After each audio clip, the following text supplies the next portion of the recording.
your science teacher, and today I am going to explain you chapter reproduction in plants।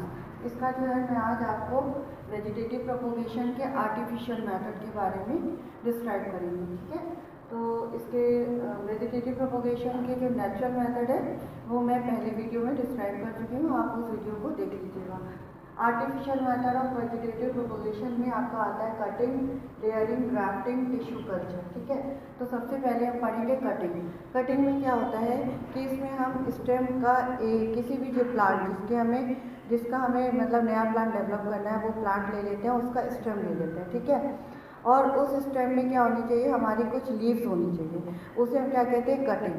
तो इस तरह से जब हम ये जो कटिंग है जिसमें स्टेम के साथ साथ लीव्स है, इसको हम सॉइल में लगा देंगे तो कुछ दिनों के बाद हमारा जो है पूरा प्लांट डेवलप हो जाता है। ठीक है, तो इसे हम क्या कहते हैं कटिंग। तो कटिंग जो होता है वो बोगिनविलिया प्लांट होता है। इस तरह के प्लांट में जो है कटिंग के थ्रू नया प्लांट डेवलप किया जाता है। अच्छा, जो कटिंग के थ्रू नया प्लांट जो डेवलप किया जाता है उसकी क्या क्या क्वालिटीज़ होती हैं कि इसमें क्या होता है कि बहुत ही कम समय में हम ज़्यादा से ज़्यादा प्लांट डेवलप कर सकते हैं, और जो हमारा प्लांट डेवलप होता है वो सेम एज अपने पेरेंट की तरह होता है। मतलब जिस तरह का हमें प्लांट पेरेंट होता है उसी तरह का हमें बेबी प्लांट भी प्रोड्यूस होता है। ठीक है, और इसको प्रोड्यूस करने के लिए हमें जो है कम टाइम लगता है। ठीक है, नेक्स्ट है हमारा लेयरिंग। लेयरिंग में क्या होता है कि जैसे कोई भी प्लांट लेते हैं, जैसे ये हमने प्लांट यहाँ पे लगाया, तो ये जो प्लांट होता है इसके जो रूट से एक नया जो है ब्रांच डायरेक्टली डेवलप होने लगती है, और ये जो ब्रांच होती है जहाँ पर टच करती है वहाँ पर क्या हो जाता है, वहाँ पर ये पैक डेवलप हो जाता है। ठीक है, और इसी से जो है नया प्लांट डेवलप होने लगता है, तो इसे हम क्या कहते हैं लेयरिंग। इसमें क्या होता है कोई भी प्लांट जो होता है जब हम पॉट में लगाते हैं तो उसमें उसके मतलब रूट से, उसके जो बेस से एक नया ब्रांच डेवलप होने लगता है। वो जो ब्रांच होता है वो सॉइल को जहाँ पे भी टच करता है वहाँ पे पैक डेवलप हो जाता है, और इसी पैक से नया प्लांट डेवलप हो जाता है। इसे हम क्या कहते हैं लेयरिंग कहते हैं। चमेली का नाम आपने सुना होगा, चमेली का नाम आपने बहुत सुना होगा, जिसे हम इंग्लिश में जैस्मिन कहते हैं। तो इसमें क्या होता है लेयरिंग के थ्रू ही नया प्लांट डेवलप किया जाता है। ग्राफ्टिंग में क्या होता है कि हम जैसे जिस भी प्लांट का हमें नया प्लांट डेवलप करना है तो उसके दो प्लांट लेते हैं। ठीक है, एक ही स्पीसीज के दो प्लांट लेते हैं, तो एक प्लांट में अब एक प्लांट ऐसे कट कर लेंगे और इसमें क्या होती है रूट्स होती है। ठीक है, इस तरह से रूट्स होती है, और दूसरे प्लांट को हम इस तरह से कट कर लेंगे, मतलब लेंगे दो प्लांट लेकिन इस एक ही स्पीसीज के लेंगे। तो एक प्लांट में रूट्स होगी और एक प्लांट को हमें डेवलप करना है, तो जिस प्लांट में जो है रूट होगी उसे हम क्या कहते हैं स्टॉक। जिस प्लांट में हमें रूट होगी उसको क्या कहेंगे स्टॉक, और जिसे हमें डेवलप करना है उसे हम कहेंगे स्क्योन। जिस प्लांट में रूट होगी उसे हम स्टॉक कहेंगे, और जिस प्लांट को हमें डेवलप करना है उसे हम क्या कहेंगे स्क्योन। अब देखिए दोनों प्लांट को हम क्या कर देंगे, यहाँ से टाई कर देंगे, जो कटिंग है वहाँ से टाई कर देंगे। टाई करने से क्या होगा कि इनके जो फ्लोएम है वो एक दूसरे से बंध जाएंगे, एक दूसरे में आ जाएंगे, और क्योंकि ये जो नीचे वाला प्लांट है उसमें रूट्स आएगा, तो अब फ्लोएम क्या करता है और जाइलम क्या करता है, रूट क्या करते हैं कि सॉइल से जो है वाटर एब्जॉर्ब करते हैं और मिनरल्स एब्जॉर्ब करते हैं, तो ये जो सॉइल और वाटर है ये स्क्योन तक पहुंच जाएगा, और जब इसको प्रॉपर क्वांटिटी में सब चीज़ मिलेगी तो ये स्क्योन डेवलप हो जाएगा और नया प्लांट हो जाएगा। ठीक है, तो इसे हम क्या कहते हैं ग्राफ्टिंग। नेक्स्ट हमारा टिश्यू कल्चर। टिश्यू कल्चर में क्या होता है कि इसमें जो प्लांट होता है उसके किसी भी टिश्यू को, प्लांट जो होता है उसके किसी भी टिश्यू को हम कट कर लेते हैं, छोटे मतलब एक लेयर टिश्यू की काट लेते हैं या कुछ टिश्यूज ले लेते हैं। अब वो टिश्यूज को क्या करते हैं किसी आर्टिफिशियल न्यूट्रिएंट मीडियम में रखते हैं। ठीक है, जब आर्टिफिशियल न्यूट्रिएंट मीडियम में उन्हें रखेंगे तो उन्हें न्यूट्रिशन मिलेगा। न्यूट्रिशन मिलने से क्या होगा, वो धीरे धीरे डेवलप हो जाएंगे, और धीरे धीरे डेवलप होने से फिर क्या होगा कि उनके टिश्यूज में ग्रोथ होगी, एक टिश्यू से दो से चार, चार से आठ, इस तरह से टिश्यूज बन जाएंगे। तो टिश्यू का एक मास बन जाता है, ग्रुप बन जाता है, उसे हम क्या कहते हैं, कैलस कहते हैं, उसे हम कैलस कहते हैं। ठीक है, मतलब हमने क्या किया, टिश्यू कल्चर में कोई प्लांट लिया, उसके टिश्यूज को कट करके और एक न्यूट्रिएंट मीडियम में डाल दिया। न्यूट्रिएंट मीडियम में डालने से टिश्यू जो है वो ग्रो करेंगे, ग्रो करने से बहुत सारे टिश्यूज का ग्रो बन जाएगा, उस समय क्या कहेंगे, कैलस।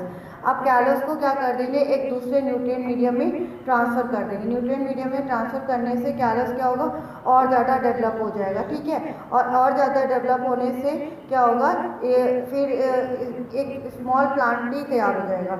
स्मॉल प्लांटिंग को फिर हम रूट में लगा देंगे तो नया प्लांट हमारा डेवलप हो जाता है। इसे हम क्या कहते हैं, टिश्यू कल्चर कहते हैं। ठीक है, अब देखिए आर्टिफिशियल मेथड के एडवांटेजेस क्या होते हैं। Artificial method of vegetative propagation, जब ये जो है ह्यूमन बीइंग के द्वारा करवाया जाता है, तो इसके कुछ एडवांटेजेस होते हैं कि जो भी आर्टिफिशियल मेथड के थ्रू वेजिटेटिव प्रोपोगेशन होता है, उसमें जो प्लांट होता है वो एक उसकी क्वालिटी ये होती है कि वो सेम एज अपने पेरेंट्स की तरह होता है।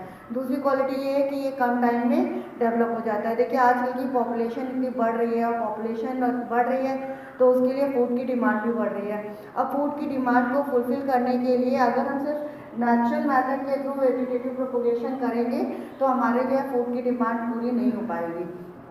इसीलिए आर्टिफिशियल मेथड के थ्रू करवाया जाता है, क्योंकि आर्टिफिशियल मेथड के थ्रू जो प्लांट होता है वो जल्दी डेवलप होता है। अब प्लांट जल्दी डेवलप होगा तो फूड जो होगा हमें ज़्यादा क्वांटिटी में मिलेगा। ठीक है, और इसमें जो होता है कि जो प्लांट होता है वो अपने सेम एज अपने पेरेंट्स की तरह भी होता है। ठीक है, और सबसे बड़ी बात यह है कि जो इस मेथड के जो फ्लावर्स होते हैं वो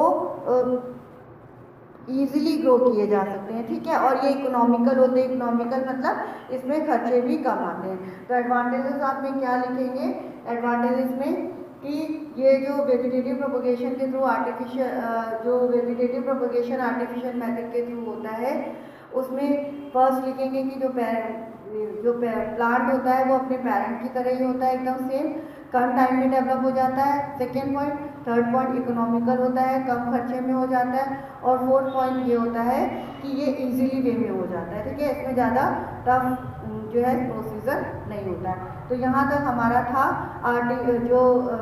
ए सेक्सुअल रिप्रोडक्शन। ठीक है, अब हम पढ़ेंगे सेक्सुअल रिप्रोडक्शन के बारे में।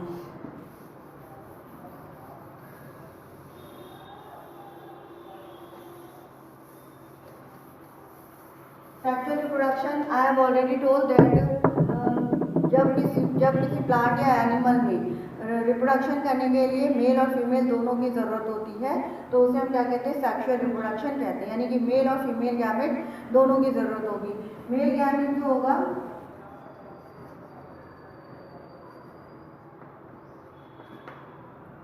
मेल गैमेट तो इसमें जो होते हैं वो होते हैं स्टैमेन।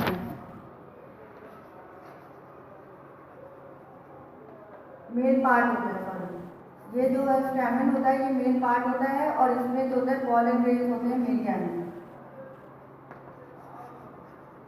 ठीक है, और फीमेल पार्ट क्या होता है, फीमेल पार्ट होता है पिस्टिल।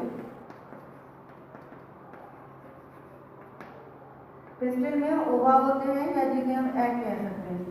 तो ये जो होते हैं इसमें जो रिप्रोडक्शन के लिए होते हैं, मेल पार्ट स्टेमेन होता है, उसमें पॉलन ग्रेन जो होते हैं मेन रिप्रोडक्ट जो गैमेट की तरह काम करते हैं, और फीमेल पार्ट में पिस्टिल होता है जिसमें ओवा या जो एग होते हैं वो गैमेट की तरह वर्क करते हैं। अब हम पढ़ेंगे कि देखिए सेक्सुअल रिप्रोडक्शन जैसे इसके टाइप के दो तरह के प्लांट्स हो सकते हैं। एक होता है यूनिसेक्सुअल और दूसरा होता है बाइसेक्सुअल। यूनिसेक्सुअल जैसा कि नाम से शो हो रहा है कि जिसमें केवल एक ही सेक्स होगा, या तो मेल गैमेट होगा या फीमेल गैमेट होगा। ठीक है, तो उन्हें हम यूनिसेक्सुअल फ्लावर्स कहते हैं।